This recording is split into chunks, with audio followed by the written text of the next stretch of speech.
pegunungan, sungai, pantai. Keindahan alam tersaji lengkap di salah satu daerah bagian tenggara Yogyakarta. Kehidupan yang berdampingan bersama alam terjalin dari waktu ke waktu, generasi ke generasi, membuat masyarakat di daerah Gunung Kidul begitu erat dengan alam.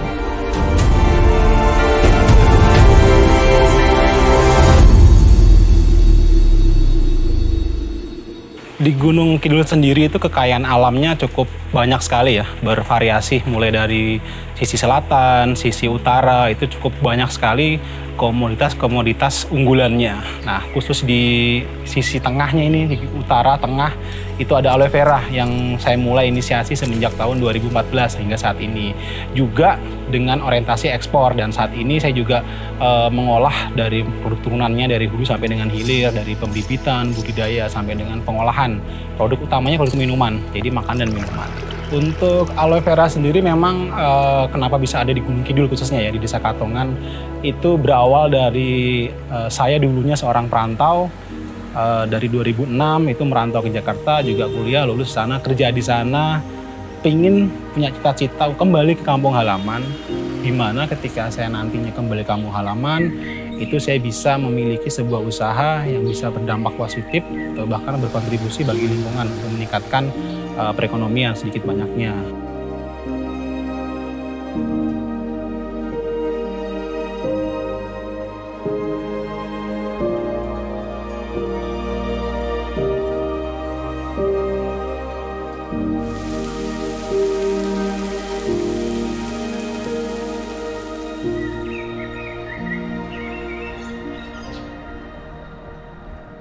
Yang menjadi kendala adalah saya menginginkan sebuah komunitas pertanian. Jadi gimana caranya saya bisa menyesuaikan dengan pertama faktor alam yang ada di Gunung Kidul. Yang notabene ketika musim kemarau itu ya luar biasa panasnya. Lalu di musim penghujan kebalikannya, itu curah hujannya intensitasnya sangat tinggi sekali. Kira-kira tanaman apa atau komoditas apa yang bisa saya kembangkan di tempat seperti Gunung Kidul. Alhasil dari pemikiran tersebut tercetuslah 4 ide komoditas ya. Ternyata mengerucut kepada aloe vera. Nah, pada akhirnya memang di 2014 saya berhasil mendatangkan bibit jenis Sinensis Barker. Singkat cerita mereka sedikit ada penolakan atau mempertanyakan kira-kira mau jadi apa nantinya, mau dijual kemana, hilirnya itu mau seperti apa.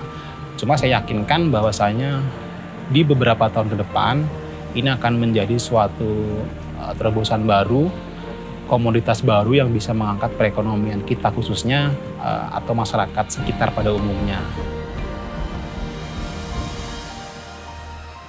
Nah, ketika awal-awal tanam memang kami ada kendala ya. Pertama, belum memahami secara karakteristik tanaman seperti apa. Nah, itu menjadi permasalahan awal ketika akan budidaya. Lalu berikutnya terkait dengan produk. Nah, produk ketika kami ternyata berhasil di tahun pertama membuat sebuah olahan rintisan ya. Jadi itu berupa minuman dalam bentuk kemasan masih sangat sederhana, yaitu kemasan plastik yang diikat oleh karet. Itu sebenarnya awal mula diproduksi dan dijajakan di kantin-kantin sekolah. Itu menjadi sebuah produk yang diminati oleh pasar karena jarang waktu itu. Jarang sekali orang menjajakan minuman segar berbahan lidah buaya dan itu bisa bermanfaat bagi kesehatan. Hingga akhirnya pada suatu titik kami kehabisan bahan baku, cuma ngolah terus, alhasil aloe veranya bahan bakunya kehabisan. Lalu berikutnya ketika produk ternyata sudah diterima masyarakat, sudah diproduksi secara maksimal, terbentur lagi masalah berikutnya, yaitu adalah masa simpan dari produk tersebut yang hanya bertahan 3 hari. Ketika saya titip di toko oleh-oleh, titip di toko-toko, warung-warung dan sebagainya, itu banyak returnya. Itu menjadi sebuah tantangan baru, dan ketika sudah awet saya pasti bisa menjajakannya lebih luas lagi. Saya bisa bekerja sama dengan retail-retail juga, toko-toko oleh-oleh, karena masa simpannya lebih lama lagi.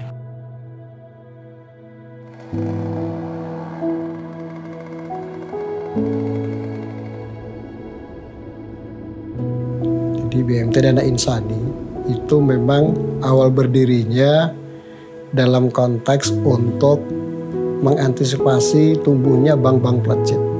Nah, kala itu memang kita berasumsi bahwa Gunung Kidul itu belum seperti sekarang gitu kan. Jadi Gunung Kidul itu lebih banyak ke usaha perdagangan. Gunung Kidul itu dibagi menjadi 3 kawasan. Dari kawasan utara ini kita melihat ada potensi-potensi untuk mengembangkan budidaya tanaman pertanian. Dari banyak sektor ini, aloe vera itu menjadi sektor pertanian yang sangat memungkinkan untuk kita kembangkan. Akhirnya pada tahun 2018 itu BMT dan Insani melaunching program namanya pembagian bibit gratis dan juga pembentukan KWT berjumlah waktu itu 100 orang ibu-ibu. Nah, di tahun 2018 itu mereka masing-masing ibu-ibu dibagi sejumlah 50 batang tanaman aloe vera oleh koperasi.